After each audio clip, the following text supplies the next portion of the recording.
What's up, nerds? It's Jessup, coming back at you with another Modern Warfare video. Today, I'll be sharing 5 more tips and tricks to improve your gameplay. And with that, let's get started. My first tip is that when enemies with sniper scopes, ADS, or aim down sights, they leave a lens flare, giving away their location. So when you peek out of cover, these lens flares should be a dead giveaway as to where their position is. Your best course of action would be to peek or mount peek, check their location, then relocate and pre-fire their location. Just remember to burst fire, as they're probably really far away and spraying will probably be a bit too difficult to control. My next tip is that the audio design in this game is really well done. Footsteps make a loud and distinct noise based on their terrain, giving you clues as to where the enemy is coming from. But don't forget, the enemy can hear you just as well as you can hear them.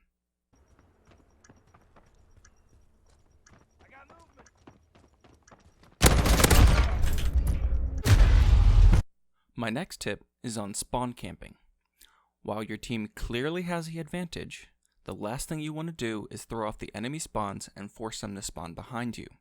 In order to stop this, there are imaginary lines that you don't want to cross.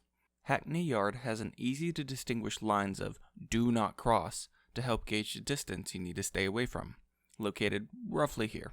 Now when I say lines you shouldn't cross, I'm simplifying this to something you can manage while playing a game. Realistically, it's more of a radius.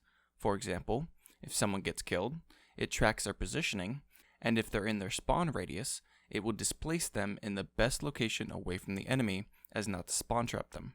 However, if they're killed and the game doesn't sense any enemy in the spawn radius, it'll plop them back into their given spawn location.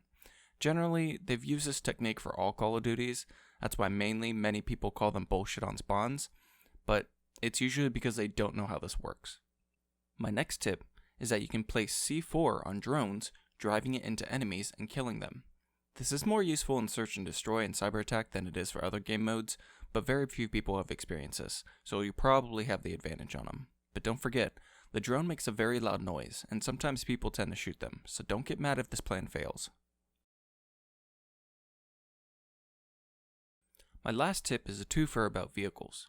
If you're in a helicopter or jumping off a high building in ground war, you can parachute again by pressing jump, but try to do it as close to the ground as possible, or else you'll leave yourself as a sitting duck for snipers and anyone close to you on the ground.